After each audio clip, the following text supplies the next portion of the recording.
Hey everyone, it's Jen Fishburne again, coming back with my show, Preterism Changes Everything. Hope you guys had a great weekend.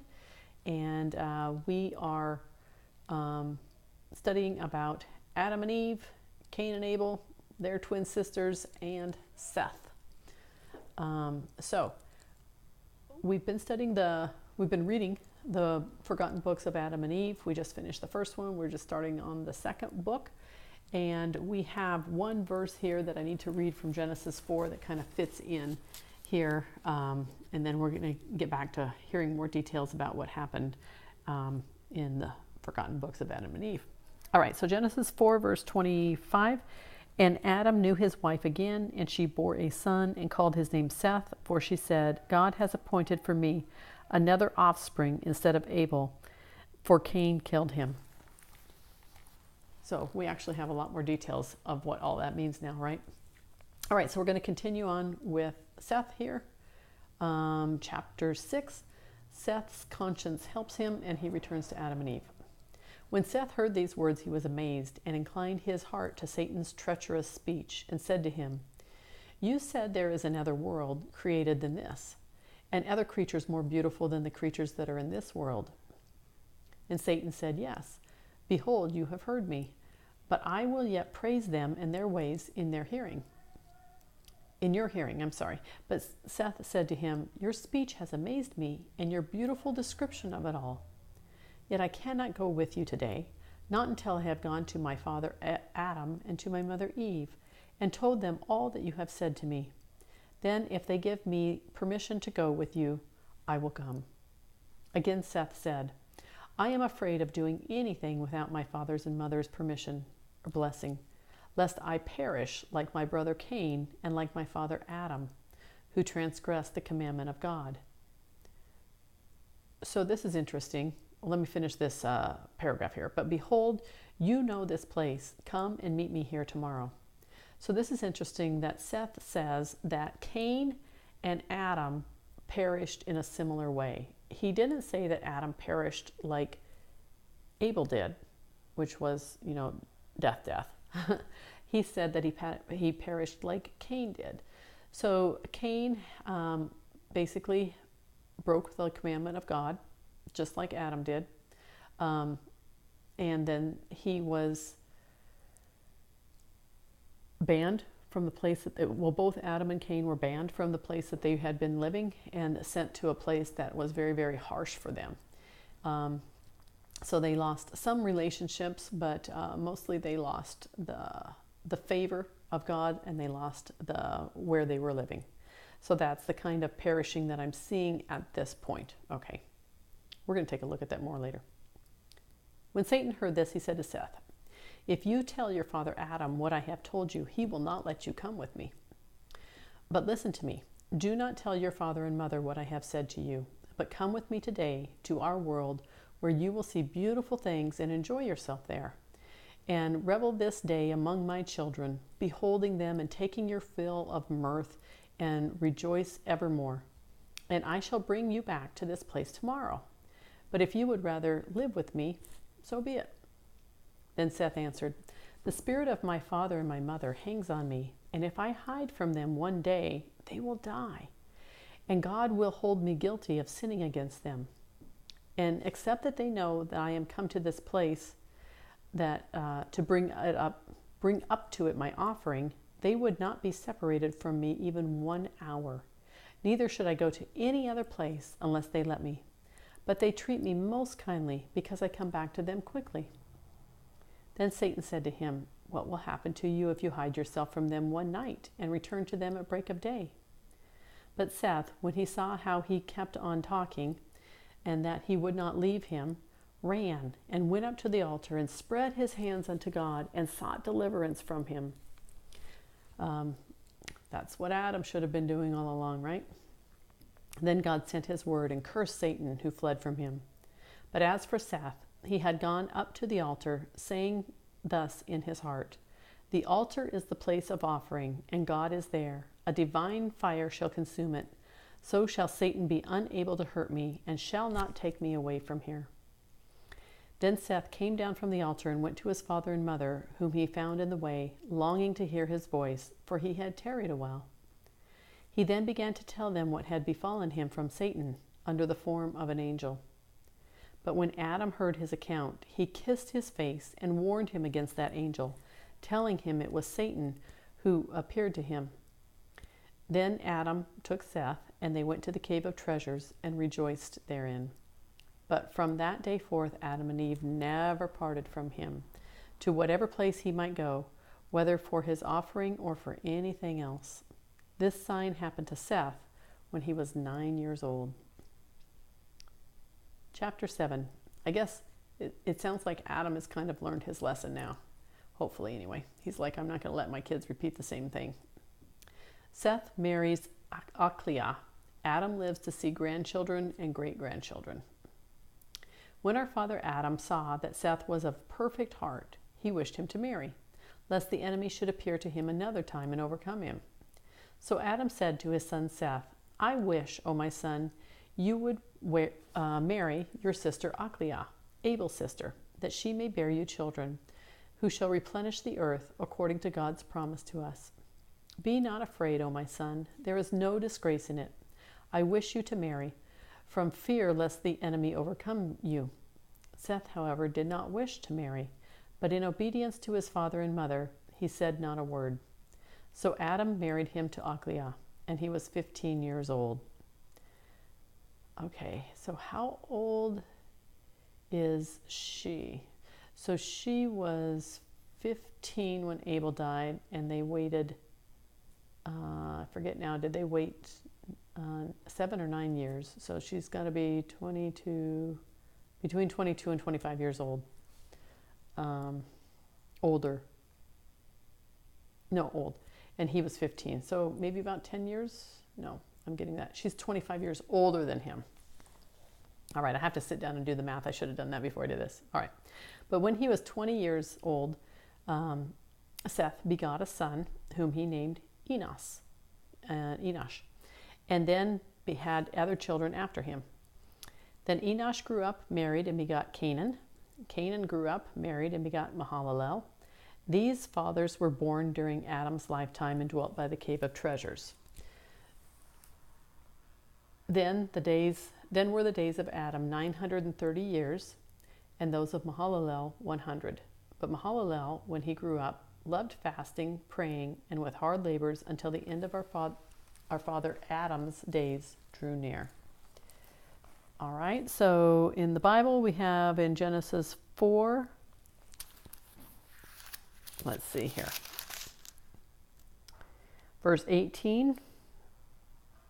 Nope, that's Cain's kids. All right, verse 26. To Seth also was born a son, and he called his name Enosh, and at that time people began to call upon the name of Jehovah. And here we go. And this is the book of the generations of Adam in chapter 5, Genesis 5. When God created man, he made him in the likeness of God. Male and female he created them, and he blessed them and named them man when they were created. And that word there, man, is Adam. When Adam had lived 130 years, he fathered a son in his own likeness, after his image, and named him Seth. And the days of Adam after he fathered Seth were 800 years, and he had other sons and daughters. Now, this book says he didn't have other sons and daughters. So I'm going to go with the Bible on that one. Thus all the days of Adam lived were 930 years, and he died. When Seth had lived 105 years, he fathered Enosh. Seth lived after he fathered Enosh 807 years and had other sons and daughters. Thus all the days of Seth were 912 years, and he died. All right, I don't need to read all this, but that's basically where we're at in the Bible account is Genesis 5. So we've got Enosh lived 905 years, and Kenan 70 years. He had Mahalalel, he lived 840, and then Kenan lived 910 years. Mahalalel lived 65 years and had Jared, and then he lived for a total of 830 years. And that's where we're at in this passage. All right. So Melhalalel lived for 895 years altogether. Okay. Back to the Lost Books of Adam and Eve, Book 2, Chapter 8. Adam's remarkable last words. He predicts the flood. He exhorts his offspring to good. He reveals certain mysteries of life. This should be fascinating, I hope. When our father Adam saw that his end was near, he called his son Seth, who came to him in the cave of treasures, and he said to him, O Seth, my son, bring me your children and your children's children, that I may shed my blessing on them before I die. When Seth heard these words from his father Adam, he went from him, shed a flood of tears over his face, and gathered together his children and his children's children, and brought them to his father Adam. But when our father Adam saw them around him, he wept at having to be separated from them. And when they saw him weeping, they all wept together and fell upon his face, saying, How will you be severed from us, O our father? And how shall the earth receive you and hide you from our eyes? They did lament much, and in like words. Then our father Adam blessed them all, and said to Seth, after he had blessed them, O Seth, my son, you know this world, that it is full of sorrow and of weariness, and you know all that has come upon us from our trials in it. Therefore I command you in these words, keep innocent, be pure and just, trust in God, lean not to the discourses of Satan, nor to the apparitions in which he will show himself to you. But keep the commandments that I give you this day. Then give the same to your son Enosh, and let Enosh give it to his son Canaan, and Canaan to his son Mahalalel, so that this commandment abide firm among all your children. And this is how everything was passed down. In this culture, everything was passed down from generation to generation, and this is how it always worked. O Seth, my son, the moment I am dead, take my body and wind it up with myrrh, aloes, and cassia, and leave me here in this cave of treasures, in which are all these tokens which God gave us from the garden. And we see that this is a picture of Jesus, right? My son, hereafter shall a flood come and overwhelm all creatures and leave only 8 souls. But my son, let those whom it will leave from among your children at that time take my body with them out of this cave. And when they have taken it with them, let the oldest among them command his children to lay my body in a ship until the flood has been assuaged, and they come out of the ship. Then they shall take my body and lay it in the middle of the earth. Shortly after that they have been saved from the waters of the flood. For the place where my body shall be laid is the middle of the earth, and God shall come from there and shall save all our family. But now, O Seth, my son, place yourself at the head of your people. Tend them and watch over them in the fear of God, and lead them in the good way. Command them to fast unto God, and make them understand they ought not to hearken to Satan, to listen to Satan, lest he destroy them. Then again,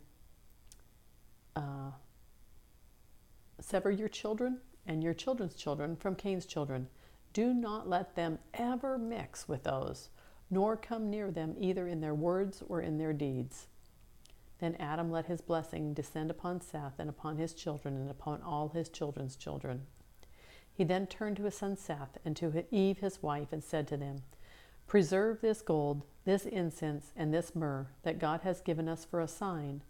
For in days that are coming a flood will overwhelm the whole creation. But those who shall go into the ark shall take with them the gold, the incense, and the myrrh, together with my body, and will lay the gold, the incense, and the myrrh with my body in the midst of the earth. Then, after a long time, the city in which the gold, the incense, and the myrrh are found with my body shall be plundered. But when it is spoiled, the gold, the incense, and the myrrh shall be taken care of with the spoil that is kept, and naught of them shall perish until the word of God, made man, shall come, when kings shall take them, and shall offer to him gold in token of his being king, incense in token of his being God of heaven and earth, and myrrh in token of his passion. Gold also as a token of his overcoming Satan and all our foes, incense as a token that he will rise from the dead and be exalted above things in heaven and things on the earth, and myrrh in token that he will drink bitter gall and feel the pains of hell from Satan. And now, O Seth, my son, behold, I have revealed unto you hidden mysteries, which God has revealed unto me. Keep my commandment for yourself and for your people. All right. And chapter 9, the death of Adam. When Adam had ended his commandment to Seth, his limbs were loosened. His hands and feet lost all power. His mouth became dumb, and his tongue ceased altogether to speak. He closed his eyes and gave up the ghost, gave up his spirit. But when his children saw that he was dead, they threw themselves over him, men and women, old and young, weeping. The death of Adam took place at the end of 930 years that he lived upon the earth, on the 50th day of Barmuda, after the reckoning of an epact of the sun at the 9th hour. 50th day of Barmuda. It was on a Friday, the very day on which he was created, and on which he rested. And the hour at which he died was the same at that at which he came out of the garden. Then Seth wound him up well, and embalmed him with plenty of sweet spices from sacred trees and from the holy mountain. And he laid his body on the eastern side of the inside of the cave, the side of the incense, and placed him in front of a lampstand kept burning. Then his children stood before him, weeping and wailing over him the whole night until break of day. Then Seth and his son Enosh and Canaan, the son of Enosh, went out and took good offerings to present unto the Lord, and they came to the altar upon which Adam offered gifts to God when he did offer.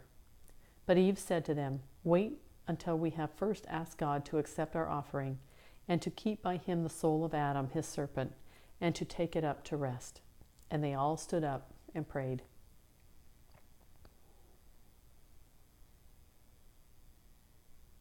Okay, let's go ahead and finish the end of Adam.